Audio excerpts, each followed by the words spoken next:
Yogacara school is an influential tradition of philosophy and psychology that came about in Mahayana Buddhism starting within the 4th and 5th centuries CE. It is at times referred to as the knowledge way, or even the term subjective realism. Quite literally, its significance is the school of the practice of yoga. The term Yogachara is also synonymous with Vijnanavada, meaning the doctrine of consciousness, but it is really more apt to mean all three worlds are mind only. As stated before, the Yogachara school was established within the frames of Mahayana Buddhism. Since the very beginning, it has exerted notable influence not only in the formation of the Buddhist thought in different regions of the Buddhist world, such as India, Tibet, and China, but also on native cultural tradition of those regions as well. The school stretched its arms wide and incorporated itself into much of Asia. Within the Yogacara school, there are three sub-trends or sub-traditions. They are the sub-tradition of Asanga, the sub-tradition of Vasubandhu, and the sub-tradition of Dignaga. Each has its own way of interpreting the essence of the Yogacara school. To begin, the sub-tradition of Asanga, also known in Sanskrit as Siddhamatra, is thought of as mind only. It is based on schools that focus only on the nature of the mind. This is a type of psychological idealism which supports the idea of the one and only absolute mind. This absolute mind is commonly known as the Dharma body.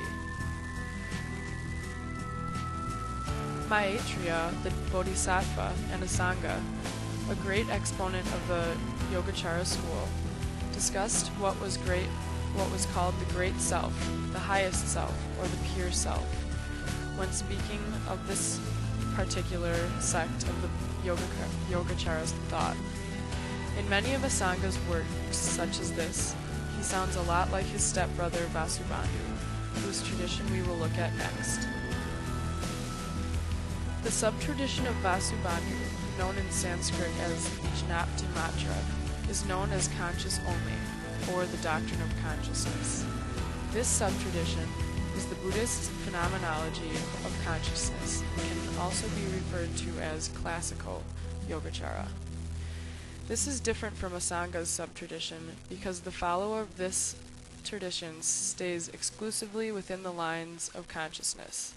Asanga's tends to include some others outside of the mind only. This sub-tradition is said to believe that there is nothing absolute in this world, there is only phenomena. It concludes that there is no existence of any and all worlds outside of consciousness, but the acknowledgement of these worlds proves that they may in fact exist. The third sub-tradition of the Yogachara school is that of Dignaga. In Sanskrit, this means Sautrantika, and originated from Vasubandhu's sub-tradition. This is the logical branch of the Yogacara school. Those in it believe that all sensations contain an element of real knowledge. This goes along with the 8 consciousnesses that we will be exploring next.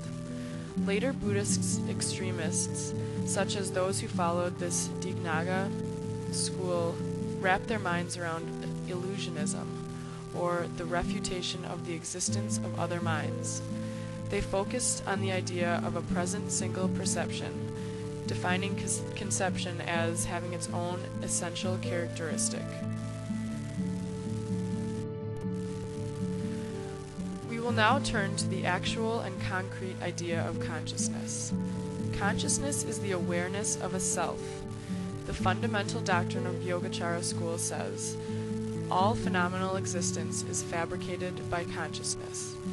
It also states that consciousness is the basis of all activities from birth to achieving enlightenment. Consciousness exists as a series or stream of successive momentary awareness of events. Each moment of awareness is quickly overtaken by the awareness of the next moment. Everything is consciousness until the attainment of enlightenment. Thus, all objects in the external world are just representations in our consciousness. With this idea, the concept of I is illusory, and there is no self to be found. All is just phenomenon of consciousness. As stated earlier, there are 8 consciousnesses of the Yogacara school. They are, in order from 8th to 1st, the basal, the ego, the mind, feeling, tasting, smelling, hearing, and seeing consciousnesses. We will begin with the 8th, the basal consciousness, which is the principal part of all of the consciousnesses. It is also known as the storehouse consciousness, or the repository of impressions. From this storehouse or repository, ideas of self, ego, and their functions in the external world arise. This consciousness goes beyond the dualisms of the subject and object, or existence and non-existence. It does not make distinctions, neither good nor bad, thus making it always in a state of equanimity. In this consciousness, the alaya functions as the subject of retribution for the past intentional activities, and develops karmic seeds. The defiled seeds are replaced by pure seeds, which are created by pure deeds. There are 2 divisions of this basal consciousness. One is the perceiving, or the subject, is linked with the 7th consciousness. The other is that the perceived, or the object, is linked with the 6th consciousness and the 5 perceptual consciousnesses. This will be more comprehensible as each of the consciousness is discussed. The 7th consciousness, or the ego consciousness, is known in Sanskrit as Klistamano, Vijnana. This is also known as the defiled or defiling mind consciousness. It obscures a person's true nature with the ego and the concept of I. The term defiling effectively means that it obscures the first 6 consciousnesses with the selfish concept of self. This consciousness is built on false assumptions, which give it 4 types of delusion: pride of self, self-love, self-delusion, and self-conceit. It also supports derivative afflictions such as laziness, distraction, and lack of faith. The 6th consciousness of the Yogachara school is the mind consciousness, or in Sanskrit, the mano vijnana.